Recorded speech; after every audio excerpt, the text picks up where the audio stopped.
relasyon sa Panginoong Diyos. Okay? Knowing Christ. Kasi ang Biblia po nagtuturo, mula po ng Old Testament hanggang New Testament, alam po ba ninyo na ang Diyos hindi siya yung parang Diyos na nakaupo doon sa trono at siya'y tumitingin lamang doon sa mga tao, sa kanyang mga nilalang, nang ganun-ganun lang at sasabihin na, pipiliin ko na ang aking mga ililigtas. Ikaw, yun nandun sa dulo, sa banda rito. Ikaw hindi, yun yung gusto ko. Hindi po ganun ang Diyos. Hindi po siya namimili. Subalit, binabase po niya ang kanyang pagliligtas sa mga tao ayon sa relasyong mayroon sila sa kanya. Ito ang basihan ng Diyos. Sabi po ng salita ng Diyos, importante sa akin ang makilala nyo ko at makilala ko kayo. Minsan nagsalita po si Yahweh sa pamamagitan ng bibig ni Propeta Jeremiah at ito po ang sabi ni Yahweh. Okay? Knowing Christ. Okay? Jeremiah chapter 9 verse 23, chapter 9 verse 23 and 24, sabi po, this is what the Lord says. Sasalita rito ni Propeta Jeremiah at sabi ni Propeta Jeremiah, ito ang sinasabi at ito ang salita ng Diyos. Pakinggan ninyo. Pagka nagsalita na ng ganun, ang propeta, kinakailangang makinig lahat ng mga tao. Dahil hindi yung salita ng propeta, kundi mismong si Yahweh ang nagsasalita nito. Sabi po ni Yahweh ganito, let not the wise man boast of wisdom, the strong man boast of his strength, and the rich man boast of his riches. But let him who boast about what he understand and knows. Kita po ninyo mga kapatid ko. Tingnan muna natin bago tayo dumiretso ron. Sabi rito ni Yahweh, ang mga tao ay hindi dapat hindi mo daw dapat nila ipagmalaki ang wisdom. Alam natin sa mundong ito, ang tao ay magpapakamatay at papatay para lamang maka-attain ng wisdom. I mean, di ba? Iba, halos isanla ang sarili para lamang makatapos. Di ba?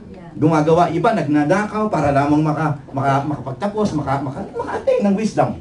Okay? Dito sa mundong ito. Maging, para masabing, at least kahit pa paano matalino ko. At least kahit pa paano may natapos ako, may napag-aralan. Tama po ba? Okay? Dahil importante sa mundong ito, ang wisdom. Hindi lang yon. Sabing gano'n, ano pang second importante sa mundo ito? Strength. I mean, pagka sinabing strength, you're not talking about katawan ni Hulk Hogan. Okay, hindi po yan ibig sabihin na katawan. Pagka sinabing strength o tsikala, kaya maraming mga tao gusto maging politiko, gusto magkaroon ng tsikala. Tama po ba? Pwede kang maging payat na tao, pero may tsikala ka. It's the power of your influence, your popularity, or even sabihin natin, the power of your position. Are you here? Kaya makikita po natin mga kapatid ko, maraming tao ang papatay at magpapakamatay just to gain strength. Hallelujah! Okay? Again, another thing, pangatlo, is riches. Alam natin yan. Sapagkat maraming mga tao ang papatay at magpapakamatay para sa yaman o yumaman at magkaroon ng kayaman. Di po ba? Na bakit ko sinasabi sa inyo to? Sapagkat alam ni Yahweh, noong unang panahon pa lang, Old Testament pa lang, at hindi nagbago ang panahon hanggang sa panahon nating ito, ang tao ay papatay at magpapakamatay para sa tatlong ito. Tama po ba? Amen? I mean, gusto ko maintindihan natin dito, itong bagay na ito ay totoo sa panahon natin. And yet, nagsalita si Yahweh. Sabi niya gano'n, gaano man ito kaimportante sa buhay mo ito, sa buhay niyo ito, dito sa henerasyon natin ito, gaano man ito kaimportante, kasi sinabi mo nga sabi ko nga kanina, papatay tayo at magpapakamatay dito. Ibig sabihin, ganito kaimportante sa atin to, amen? Magpapakamatay ka ba at papatay sa isang bagay kung hindi napaka-importante sa'yo? Amen? Now, listen. Sabi po ng salita ng Diyos, sabi ni Yahweh, itong tatlong bagay nito ang dahilan kung bakit ang tao ay ina-admire ng maraming tao. Because that man is full of wisdom, or maaaring siya ay may influence, may strength, o maaaring siya ay napakayaman na tao. Okay? Kaya siya tinitingala ng mga tao. Kaya ito naman ang pinipilit nating ma-attain lahat ng mga tao dito sa mundong ito. It's like we're racing for this. Pero alam po niyo mga kapatid, ito ang sabi ni Yahweh. Tuloy po natin ang sabi niya. Sa verse 24. But let him who boast about this. Sabi ni Yahweh. That he understands and knows me. Okay? Para niya sinasabi rito, okay, kung ikaw man ay mayaman, Kung ikaw man ay may mataas na natin dito sa mundong ito, sino ka man, anong bagay man ang meron ka, hindi ako na-impress sa'yo. Okay? Tingnan po ninyo, tuloy natin, no? That I am the Lord who exercises kindness, justice, and righteousness on earth. Tuloy natin. For in this I delight.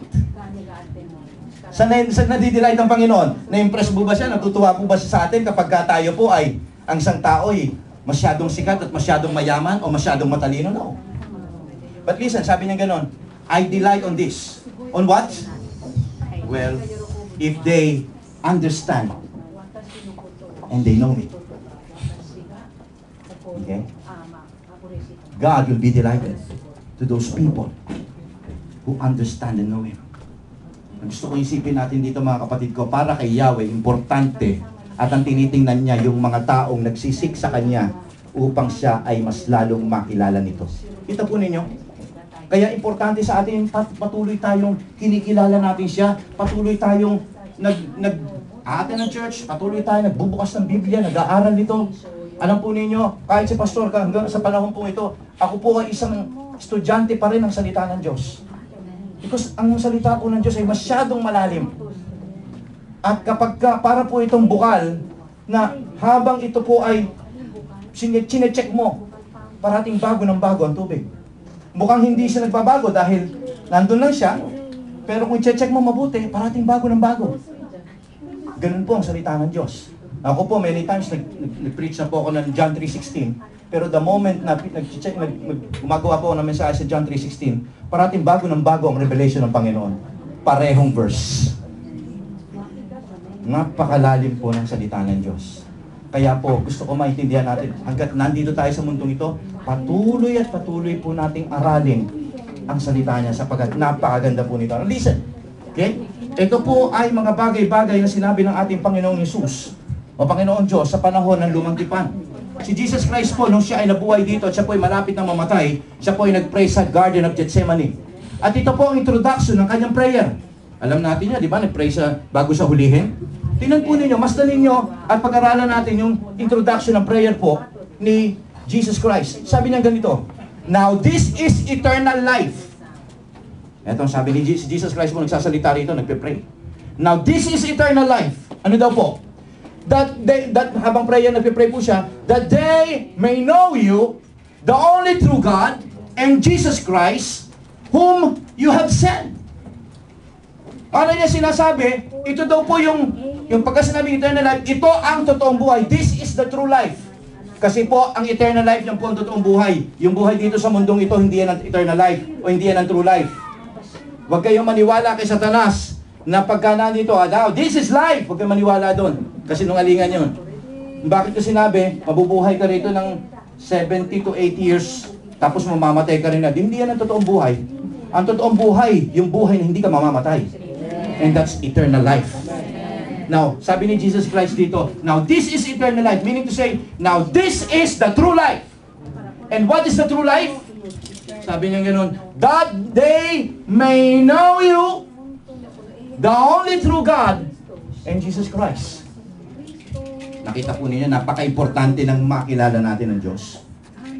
I mean, I'm just convincing you, mga kapatid ko, sa Lumang Tipan, ang sabi ni Lord, importante at nagagalak ako sa mga taong kumikilala sa akin at hinahanap ako at pinipilit ako makilala.